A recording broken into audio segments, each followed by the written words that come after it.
yo recuerdo que tal vez Samuel estaba en el kinder, en el pre-kinder, y que él dijo, uno toma los cuadrados, los círculos, los triángulos, y va organizando los montoncitos hasta que le quedan los grupos armados. Para mí esa historia, Samu, es la historia que dijo, oiga, es que no hay una sola explicación para las cosas y no hay una sola verdad. Los grupos armados de los que tú hablabas son reales, existían. Eran otros grupos armados a los grupos de los que hablábamos nosotros. Pero para mí esa historia, Samu, esa historia me dijo, si los niños están en este proceso, entran otras lógicas que los adultos no somos capaces de entender. Yo no sé tú qué recuerdas de eso. Yo recuerdo que mi mamá me acompañó, me llevó al colegio y yo regresé del colegio y acompañé a mi mamá a la universidad. Y yo vi a mi mamá como que escribiendo y ella, como siempre ella habla como que habla con sí misma, habla de sí misma como que cómo vamos a solucionar esto, cómo va las clases, muchas cosas. Y dije, mi mamá, ¿qué estará diciendo ahí? ¿Qué está pensando en su cabeza? Y le pregunté, mamá, ¿qué haces? Y ella me dijo, estoy hablando sobre los grupos armados. Yo siento que ahí como que hubo dos momentos que para mí cerraron como un círculo muy importante del aprendizaje contigo, de muchas cosas, y es que empezó con los grupos armados y terminó cuando tú hiciste una imagen que para mí era la imagen de los grupos desarmados. ¿Te acuerdas? Cuando fuimos a la Plaza Bolívar, a ver a César López, a conocer a César López, sí. Y que ahí que te habíamos pedido, yo te había pedido que hicieras un dibujo sobre la paz, a ti no se te había ocurrido, y en ese dibujo que ahí, escuchando a César, a sus canciones, tú le dijiste a tu mamá, yo ya sé qué es lo que hay que hacer. Hiciste ese dibujo que para mí es, que ese dibujo tendría que estar expuesto siempre en la sociedad, porque para mí es el resumen de cosas muy importantes. Ahí, en mi opinión, ya no hablaba de los grupos armados, sino de los grupos desarmados. ¿Te acuerdas de eso? Sí, yo recuerdo que yo hice un dibujo que como César López hizo que la escopetarra, una escopeta, y la transformó en una guitarra. Y yo recuerdo que en ese dibujo yo cogí y hice las bombas y que tiraran al cielo. Y eso eran fuegos artificiales. Otra que hice un rifle, que era un rifle, y uno como lo representaba en ese momento con César López, como una guitarra. Bernardo Cuero, Temístocles Machado, Bernardo Jaramillo, Álvaro Gómez Hurtado, Yamile Guerra, José Antequera, Rodrigo Lara Bonilla y de la Patria Orlando Sierra, Jaime Garzón, María del Pilar.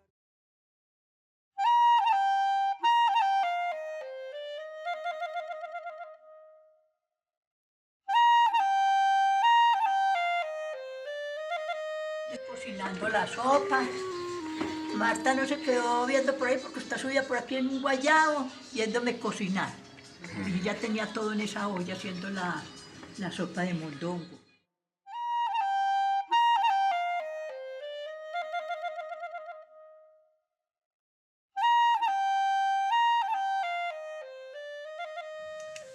Jesús María José.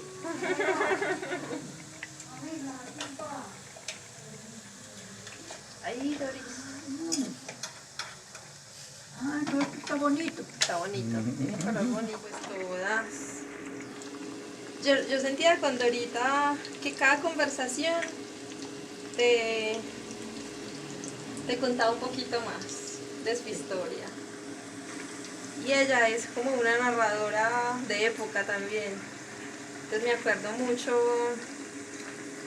cuando nos contaba que chiquitica se escondía abajo de la puerta cuando al papá le tiraban panfletos en el periodo de la violencia por ser liberales. Por ser liberales, mijito. Entonces siempre nos contaba pues que esa violencia la había vivido desde muy chiquita También me acuerdo mucho, Doris, que hablabas mucho de tu mamá, Mi bendita madre que no me quiso. que no te quería. Yo sí me acuerdo del mural. ¿Te acuerdas que decía? Estaba yo. No, en el mural recalcamos lo que era el desplazamiento. ¿No se acuerda que hicimos la gente por ahí andando con las maleticas en la mano? Era el desplazamiento. Yo sí me acuerdo yo. Un campesino que llevaba cuestas Un costal al hombro. y un corazón, creo que tenía un corazón. Y el corazón también lo tenía. Y la frase, yo no me acuerdo ya de la frase. No me acuerdo la frase. Creo que Tal vez se acordará Luis. hablaba como del futuro, algo así. Ya no me acuerdo de las ¿Te frases. acuerdas?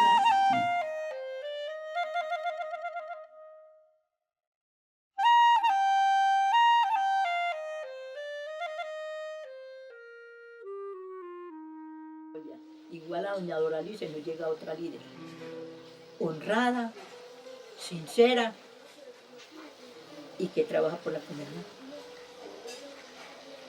Entonces de rabia mucho los parados. No la vuelvan a dejar venir por aquí. Y ese día que yo llegué, ese muchacho le contó a la mamá, dijo, por ahí está doña Dora. Y el trato que la señora le daba a los paramilitares era que había llegado la patrona. Así me bautizó ella, que patrona de la vereda. Y preciso. Esa noche bajaron a la 1 de la mañana a hacer la masacre conmigo en la casita. Y resulta que a 1,5 cuadras de mi casa estaba la casa de un cuñado mío. Y ellos bajaron a donde el cuñado porque empezó a goterear y se metieron a escamparse. Y vea lo que es la bendición de Dios. Las lágrimas del Señor los atajó. Llovió y llovió sin escampar, pero a chorros. En la casa de mi cuñado y para abajo, para mi casa, no llovió. Entonces ellos no pudieron bajar por no mojarse. La que hicieron cobardes. ¿Ah? Se devolvieron y dijo, no, más bien mañana volvemos. Porque ese día me tocó salir sin bañarme, colocarme la misma ropa con que había llegado, coger la maletita que había llevado y salir por unos cañazales abajo, bajar abajo a San Lorenzo.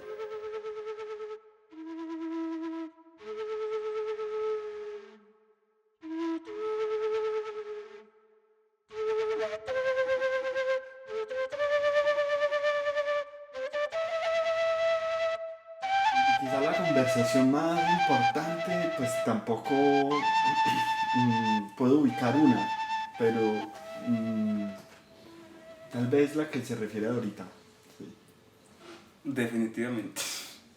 De cuando Ella eso a mí me impresionó mucho esa conversación. en el Caney, Mucho, sí. la primera vez que conocí a ella en el Caney. O sea, ya la había visto en universidad, pero la forma como ella se me acercó, o sea, no estaba yo como bien tampoco durante el paseo, porque había recibido una llamada de Medellín de Hades que me había preocupado desde el camino donde íbamos.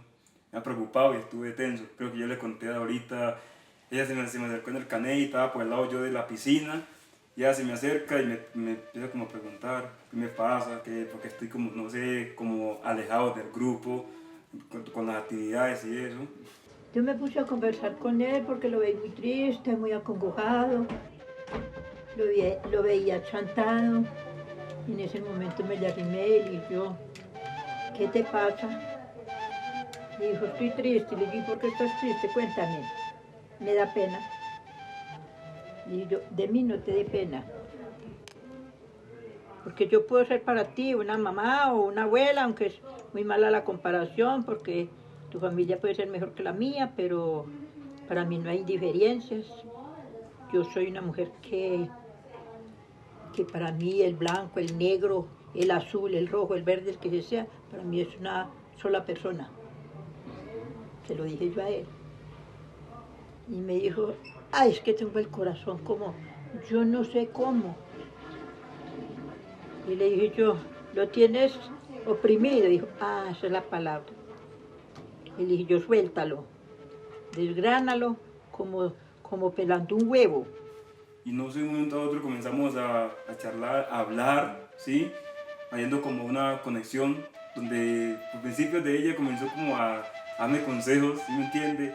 A darme consejos y mi cabeza estaba como reaccionando de manera, como no sé, ¿qué está pasando aquí? O sea, a la vida, mientras ella hablaba, mi cabeza estaba progresando, iba como al pasado y volvía, iba y volvía, entonces yo estaba como que, o sea, me estaba confundiendo, entonces comencé a sentir que ella era mi abuela, la que me había criado a mí hasta los 10 años, y entonces comencé yo como a sentir esa amabilidad y esa paternidad de una abuela así, entonces yo dije, pues, eso, qué raro, me está pasando algo realmente sensacional, ¿sí me entiende? Porque estábamos en un proyecto de reintegración, Sí. de reconstrucción también, o sea, sobre paz, ¿sí me entiende? Sí, Construcción de eso paz. fue antes De eso. del Y proceso. entonces llega al punto en el que, ¿cómo es que un desvinculado termina haciendo que una señora que ha sido desplazada por los mismos grupos armados, ¿sí? Se le arrime a un desvinculado, le hable de tal manera que, ¿sí me entiende? Y yo, pues, obviamente, me sorprendí. O sea que, vaya. Y lo que recuerdo de esa conversación es que el abrazo de ahorita le ha desarmado el corazón. Y a mí eso me ha hecho mucho sentido. Yo le creo a esas palabras. Sí, no, definitivamente. O sea, ya cerrando el encuentro, estábamos todo en el patio, Sí. ya dando nuestra opinión de cómo había sido el caney, o sea, el paseo, el reencuentro, ¿sí me entiende? La reconciliación. Y entonces, de un momento a otro, no sé, se me viene a la mente cómo todos opinan, cómo todos se divirtieron, cómo todos chéveremente escribieron, dibujamos, hicimos de todo ya.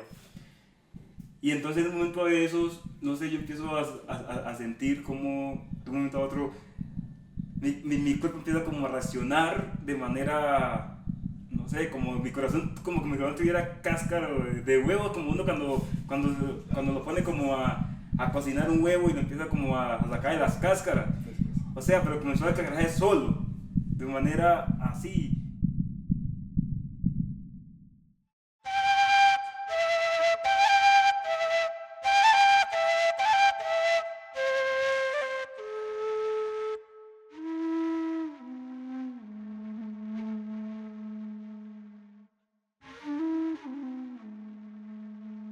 Yo recuerdo mucho una conversación con ella porque yo tenía muchos temores, muchos miedos, pero también muchas ganas de lograr llegar a las familias, tener contacto con ellas, visitarlos y que me invitaran a quedarme en su casa para conversar de muchas otras cosas más allá de los casos y de las memorias de sus seres queridos asesinados o desaparecidos.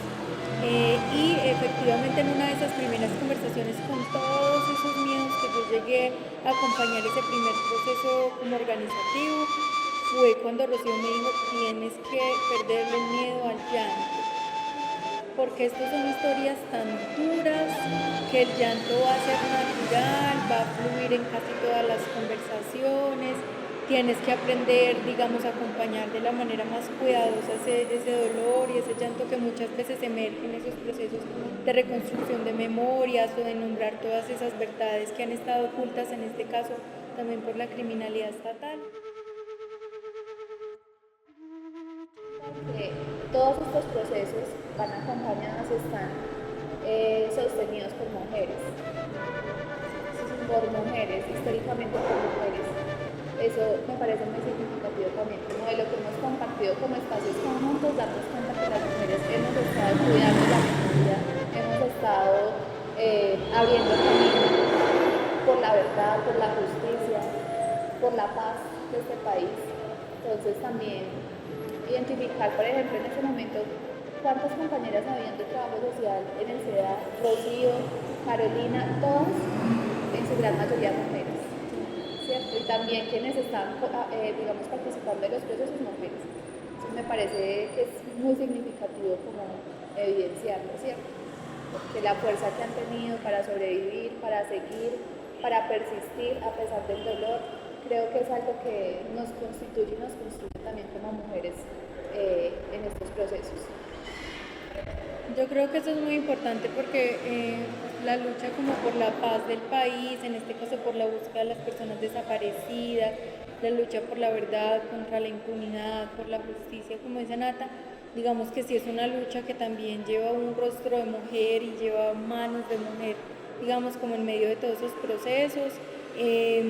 Las buscadoras en este caso también, como el proceso ha tenido como varias transiciones, si se quiere, incluso en un primer momento fue mucho ir al dolor, entonces por eso ese temor de enfrentarnos a ese momento de inicio, porque era volver a abrir algo que hacía mucho rato estaba guardado, silenciado, no se había nombrado, no se había dicho nada frente a ello, y al abrirlo pues efectivamente había mucho dolor, al empezar a reconstruir esas primeras memorias o compartir esas verdades entre familias o incluso transitar a lo público, que incluso acá yo creo que el Palacio de Justicia ocupa un lugar importante de memoria en ese sentido, porque fue acá donde también las familias empezaron a dar un tránsito entre sus memorias privadas y sus memorias más expuestas en lo público, como una reivindicación precisamente como de todas las historias que habían tenido que vivir.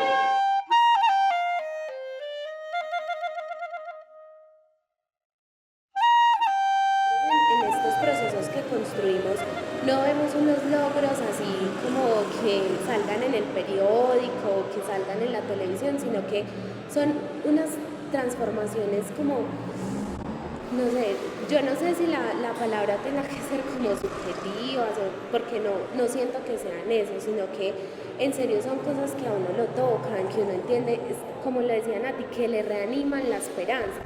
Porque de verdad no es una lucha que uno diga termina aquí, sino que luego aparece otra situación. Responda para mí qué es el SEDAT. O sea, ¿tú qué pensabas en ese momento que tú necesitabas personas para terminar de creer el SEDAT? Porque yo vi una imagen que tú estabas con mi mamá, con Richie, con Yolanda, construyendo y terminando el SEDAT. ¿Cómo terminarlo de construir? Yo creo que así pasen muchos años y el SEDAT siempre esté, por todo lo que perdure, siempre va a estar en construcción, siempre, siempre, siempre. Siempre va a estar en construcción, siempre vamos a estar ideándolo, armándolo, volviéndolo a armar, armando los grupos, mejorándolo,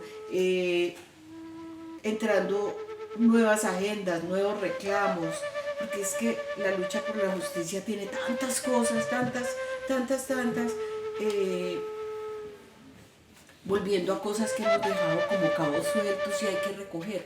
El SEDAT va a estar siempre en construcción. ¿Y cómo puede estar siempre en construcción? Porque siempre va a haber personas nuevas allí.